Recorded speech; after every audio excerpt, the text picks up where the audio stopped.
Welcome to part 3 of Esri Canada's Address Manager instructional video series. In this session, we'll look at how to place units in buildings. First, we select the Units tab. Next, we select the primary address. This will select the building for the units. The address is displayed in the building address line. In the building, place the units. When finished, select the Placement tool or use the Escape key.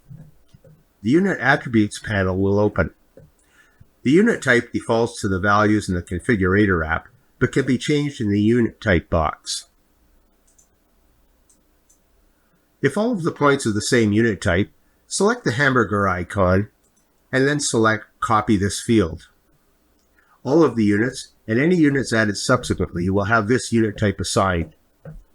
A unit number suffix can also be added. If there is more than one floor, units can be placed by selecting the Floors tool. New floors can be added in addition to the first floor, or the first floor can be used to regenerate new floors. With the Regenerate function, floors can be skipped, such as 13. We'll use Add Floors to add 4 more floors. The floor height is pre-configured, but can be changed here if desired. Select OK. The unit points will be placed on top of one another, but can be seen individually using the 3D display.